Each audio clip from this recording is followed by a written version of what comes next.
அப்படின்னு கேட்டா இன்னார் மகன் சொன்ன பிறகு அவர் சொன்ன விஷயம் அதுதான் ரொம்ப முக்கியம். எனக்கு நீச்சலே தெரியாது, நீங்களும் நீச்சல் பழகலான்னு நீங்க வெளியிட்டு இருக்க புத்தகத்தை படிச்சு நான் வந்து நீச்சல் கத்துக்கிட்டேன், இன்னைக்கு ரொம்ப நல்லா நீச்சல் அடிக்கிறேன் பாருங்க, நான் உங்களுக்கு எப்பவுமே நான் நன்றி சொல்லணும்னு சொன்னார். ஆக நான் ஒரு உதாரணம். நான் யாருன்னே தெரியாத ஒருத்தர் வந்து இந்த நூலை படிச்சு பண்ணியிருக்காரு. அதனால வந்து சில நூல்களை நிச்சயமாக படிப்பதன் மூலமா ஆரம்ப அறிவை பெற்றுக்கொள்ளலாம். ஒரு விஷயம் இது மூலமா நம்ம சொல்ல விரும்புறது என்னன்னா, எந்த விஷயத்தை பற்றியும் படிக்கணும் அப்படிங்கறதுக்கு இது ஒரு அடிப்படையான செய்தியாக.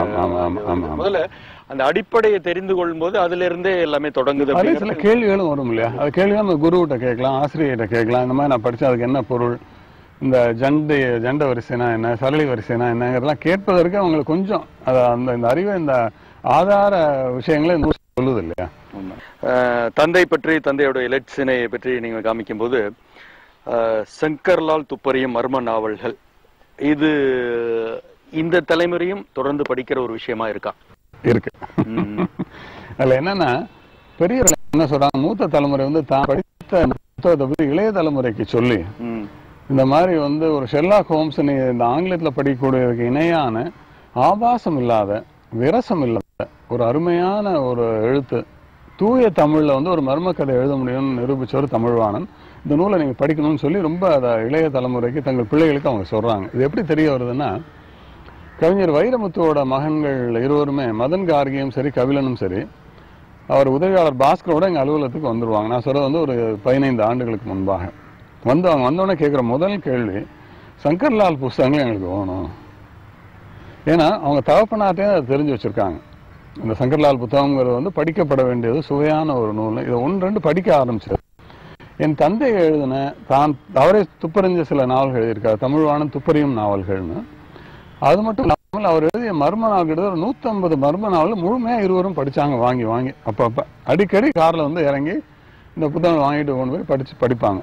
இப்ப உதாரணமா சொன்னேன், பலர் வந்து இதை செய்யறாங்க. இதுக்காக நாங்க என்ன பண்ணோம்னா, சங்கர்லால் துப்பறியும் நாவல்களோட மொத்த தொகுப்புகளை 5 பாகங்களாக பிரிச்சு, அந்த 26 கதைகளும் ஒவ்வொரு புத்தகத்திலையும் 5 கதைகள், 6 கதைகள், 4 கதைகள்ங்கிற மாதிரி இந்த மர்ம மனிதன், ரகசியம், அந்த மாதிரியான தொகுப்புகள் எல்லாமே இது வந்து ஒரு தொகுப்பாக.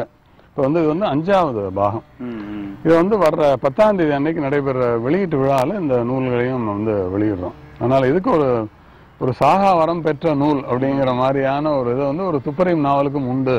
எப்படி சாண்டில்யன் அவர்களோட சரித்திர நாவல்கள் என்றும் வாசிக்கப்படுதோ, கல்கியின் பொன்னியின் செல்வன் வாசிக்கப்படுதோ, சங்கர்லால் நாவல் அந்த அளவுக்கு நான் உயர்த்தி சொல்லலை. அதுக்கு அடுத்தபடியாக இந்த நாவலும் ஒரு துப்பறியும் இலக்கியமும் வாசிக்கப்படுது அப்படிங்கிறது தான் அறிந்து கொண்ட உண்மை. இதுல இடையில குறிப்பிடும்போது ஒரு நல்ல விஷயம் சொன்னீங்க. தந்தையோட அந்த எழுத்துக்கள் வந்து விரசமில்லாத, ஆபாசம் இல்லாத எழுத்துக்கள், அதை பற்றி சொல்லுங்க. என்னன்னா, பள்ளிக்கூடத்துல வந்து புத்தகத்தை படிக்கும் பொழுது வேற சில பத்திரிகைகள், ஜனரஞ்சக பத்திரிகைகள் படிப்பதற்கு பெற்றோர்களும் சரி ஆசிரியர்களும் சரி ஆட்சேபிப்பாங்க. கல்கண்ட படிச்சால் தாயோ தகப்பனோ சகோதரன் சகோதரிகளோ ஆசிரியர்களோ ஆட்சேபிக்க மாட்டாங்க. காரணம் என்னன்னா, ஒரு சிறு துளி கூட அந்த மனதை கெடுக்கக்கூடிய, அதை வந்து சஞ்சலப்படுத்தக்கூடிய அந்த மாதிரி எழுத்தை வந்து என் தந்தை சொல்லுவாரு, துப்பறியும் கதையாக இருந்தாலும் மாணவர்கள் மனதை கெடுக்கக்கூடாது, அது ரொம்ப வந்து கவனமா இருக்கணும்னு சொல்லி கடைசி வரைக்கும் அவர் எழுதின எல்லா துப்பறியும் நாவல்களையும். அதே போல தனித்தமிழ்ல வந்து ஒரு துப்பறியும் நாவல் எழுத முடியாதுங்கிற அந்த ஒரு காலகட்டம், வடூர் ஐயங்கார் அந்த மாதிரியானவர்கள் எழுதி கொண்டிருந்த காலத்துல தூய தமிழ்ல பேண்ட்னு சொல்ல மாட்டார், கால் சட்டை, அதே மாதிரி மைல், எத்தனை தூரம், எவ்வளவு மைல்கள்னு சொல்ல மாட்டார், எத்தனை கல்கள் அப்படின்னு சொல்லுவார். அதே மாதிரி நெடுங்கிள்ளி, மணிமொழி, மலர்கொடி, தூயவன், இப்படிதான் பெயர்களை வைப்பாரு. படிக்கவே ரொம்ப, நான் வந்து அப்பாவோட பெரிய ரசிகன். அவரோட எல்லா எழுத்துக்களையும் நான் என்னுடைய மாணவர் பருவத்திலேயே ரொம்ப படிச்சு பண்ணியிருக்கேன். அவர்கிட்ட என்ன ஒரு நல்ல விஷயம்னா, நம்ம விமர்சனம் செய்யக்கூடியதே ரொம்ப ஒரு வரவேற்று ஏற்றுக்கொள்வார். நான் கேட்பேன், இந்த சங்கர்லால் எப்ப பார்த்தாலும் ஏன் சுவிட்சர்லாந்துல இருக்காரு, அவரே இந்தியாவை வரமாட்டேங்கிறாரு அப்படிங்கிற மாதிரி கேள்வி பண்ணா கூட அதை ஏற்றுக்கொள்வார். அதுக்கு என்ன காரணம்னா, இந்த இளைய தலைமுறை என்ன நினைக்குது, மாணவர்கள் என்ன நினைக்கிறாங்கிறது நாங்க ஒரு உதாரணமாக அவங்க அவரை எடுத்துக்குவார். அந்த வீட்டு சூழல் எப்படி இருக்கும், அதை பற்றி சொல்லுங்க. ரொம்ப நல்லா இருக்கும். அதாவது நாங்க வந்து இந்த சாப்பாட்டு மேசையில என் சகோதரி லக்ஷ்மி, சகோதரர் லேனா தமிழ்வாணன், நான், என் தங்கை சகுந்தலை, 4 பேரும், என் தாயும், தாய் வந்து மணிமேகலை, அப்பா, எல்லாரும் உட்கார்ந்து பேசி கொண்டிருக்கும் பொழுது இந்த அடிக்கிற அரட்டையை பார்த்தா இதெல்லாம் வந்து ஒரே குடும்பத்தை சேர்ந்த உறுப்பினர்கள் தானே, மூத்த தலைமுறை இளைய தலைமுறை சேர்ந்து அமர்ந்து வந்து பேசி கொண்டிருக்காங்களான்னு ஆச்சரியப்படத்தக்க அளவுக்கு. நம்ம என்ன கேள்வி பண்ணாலும் அதை ரொம்ப சிரிச்சுட்டே எடுத்துக்குவார். ஆக வரம்பு மீறி செய்யறதில்ல. இப்போ உதாரணமாக அவர் வந்து துப்பறியும் நாவல்கள்ல, தமிழ்வாணன் துப்பறியும் நாவல் எப்பவுமே அவரோட அந்த ஸ்கார்ஃப் வந்து பறந்துகிட்டே இருக்கும். நான் கேட்கறது, எப்ப பார்த்தாலும் பறகுன்னு காத்து அடிச்சுக்கிட்டே இருக்கு, சும்மா சாதாரண ஸ்கார்ஃபை போடக்கூடாது, அதை ரசிச்சு கேட்டுக்குவாரு. அதே போல வந்து இந்த சினிமா விமர்சனங்கள் ரொம்ப கடுமையா இருக்கு அப்படின்னு நம்ம சொன்னோம்னா அதையும் ஏற்றுக்கொண்டு அதை வந்து இது பண்ணுவாரு. அதே போல என்ன அவர்கிட்ட அப்படின்னு வந்து அதை தாழ்த்தி பாக்குறதுல, அப்பான்னு ரொம்ப ஒரு பெரிய உயரத்துல நானும் அவங்க வச்சு அதை பாக்குறது இல்லை, ஒரு நண்பர்களை போல. அவர்கிட்ட இன்னொரு நற்பழக்கம் என்னன்னா, வசதி மிக்கவர்கள் வசதி குறைவானவர்கள் பணக்காரர் ஏழைகள் பாகுபாடு இல்லாம பழகுவார். எல்லாரும் பிரதர் பிரதர்னு சொல்லி ரொம்ப ஒரு அந்யோன்யமா பழகுவார். அவரோட அந்த பழக்கம், அவரோட சிரிப்பு அது வந்து எங்களுக்கு அது வந்திருக்கு, அவரையும் அறியாமல். அவர் போட்டு கொடுத்த அந்த பாதையின் காரணமாக நான் வந்து கூட்டு குடும்பமா வாழ்றோம். நானும் சகோதரர் லேனா தமிழ்வாணனும், அவரோட 2 மகன்கள், என்னோட 2 மகன்கள், அண்ணி, என் மனைவி, எல்லாரும் வந்து ஒரு கூட்டு குடும்பமா. சில பேர் வந்து பாசாங்காக வாழ்வாங்க. மனசுக்குள்ள ஏகப்பட்ட ஒரு ஒரு மன சங்கடங்கள், வருத்தங்கள், கவலைகள், ஒரு எரிச்சல்கள்லாம் இருக்கும். ஆனால் எங்களை பொறுத்த வரைக்கும் என்ன ஒரு இதுன்னா, எதையும் வெளிப்படையா பேசிடுவோம். சகோதரருக்கு எனக்கு இருக்க ஒரு பழக்கம், வித்தியாசமான பழக்கம். ஒவ்வொரு செவ்வாய்க்கிழமை மாலையும் நானும் அவரும் ஒரு 5 மணி நேரம் எங்களோட கடற்கரை வீட்டுக்கு பேச போயிடுவோம்.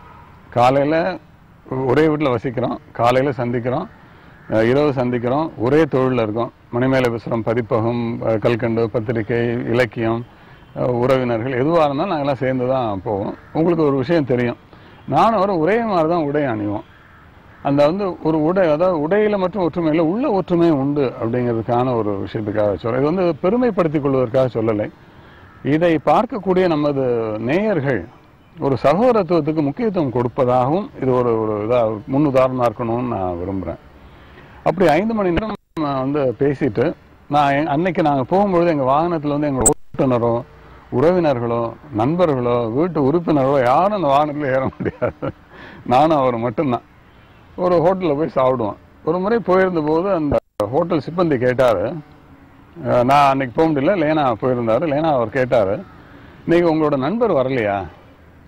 அவர் என்ன நினைக்கிறாரு, வாரம் இங்கே வந்து சிரித்து பேசி சாப்பிட்டுக்கிட்டு ரொம்ப நேரம் வந்து செலவழிச்சுட்டு போகக்கூடிய இருவர் சகோதரர்களாக இருக்க வாய்ப்பு இல்லை அப்படின்னு அவர் நினைக்கிறார். இதெல்லாம் வந்து எந்த இடத்துல நாங்கள் கற்றுக்கொண்ட ஒரு பாடமாக நான் நினைக்கிறேன். எனக்கு இப்போ ஒரு பெரிய சந்தேகம் வருது. ஞாயிற்றுக்கிழமை ஒரு முறை கடற்கரை வீட்டுக்கு போறீங்க, செவ்வாய்க்கிழமை ஒரு எப்ப வீட்டுல இருப்பீங்க? இல்ல, ஞாயிற்றுக்கிழமை வந்து மாதத்தின் கடைசி ஞாயிற்றுக்கிழமை ஒரு முறை, ஒரே ஒரு முறை. செவ்வாய்க்கிழமை மாலை மட்டும்தான், மற்ற நேரங்கள்ல வீடுகள்ல தான் இருக்கு. இது இந்த வெளிப்படையா பேசிக்கிறதுங்கிறது தீர்வாகவும் இருக்கலாம். பல சமயங்களில் வெளிப்படையா பேசிக்கிறது பிரச்சனையையும் உருவாக்கலாம். பிரச்சனையை உருவாக்காம தீர்வா இருக்கிறது எப்படி? அது என்ன பண்றோம்னா, எங்களுக்குள்ள வந்து நிறைய கருத்து வேறுபாடுகள் வரும். அவர் ஒரு விஷயத்த சொல்லுவார், அதில் முழுக்க நான் மறுப்பேன். என்னோட சில கருத்துக்களை வந்து உடன்பட மாட்டார். இந்த கருத்து வேறுபாடுகளை வந்து நாங்கள் வந்து கலந்து பேசி யார் ரொம்ப அதில் வந்து பலமாக அதில் உறுதியாக இருக்காங்களோ அடுத்தவங்க விட்டு கொடுத்துருவோம்.